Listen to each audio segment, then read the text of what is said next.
आखिर कहाँ कहाँ जाता है व्यक्ति का पाप, जाने ये पौराणिक कहानी। आज की पौराणिक कथा का सार है कि आखिर पाप कहाँ कहाँ जाता है।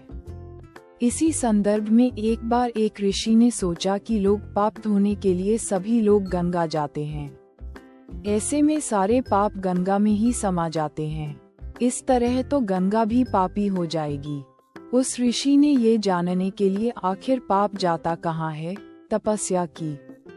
तपस्या करने के फलस्वरूप देवगण प्रकट हुए। तब ऋषि ने उनसे पूछा कि गंगा में जो पाप धोया जाता है वह कहाँ जाता है। तब भगवान ने कहा कि चलो गंगा जी से ही पूछते हैं इस बारे में। ऋषि और भगवान दोनों ने ही गंगा जी से पूछा कि हे गंगे, सब लोग तुम्हारे यहाँ पाप धोते हैं तो इसका मतलब क्या, आप भी पापी हुई? तब गंगा ने कहा कि मैं कैसे पापी हो गई, मैं तो सभी पाप लेकर समुद्र को अर्पित कर देती हूँ। इसके बाद ऋषि और भगवान समुद्र के पास गए और उनसे पूछा कि हे सागर, गंगा सभी पाप आपको अर्पित कर देती है तो क्या आप पापी हो गए?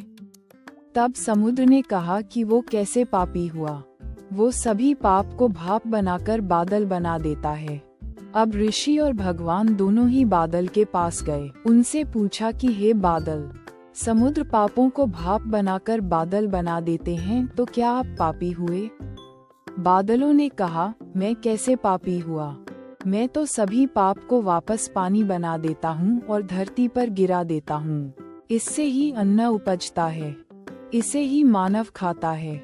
उस अन्न में जो अन्न जिस मानसिक स्थिति से उगाया जाता है और जिस वृत्ति से प्राप्त किया जाता है और जिस मानसिक अवस्था में खाया जाता है, उसी के आधार पर मानव में खाया जाता है, वैसा ही विचार मानव का बन जाता है।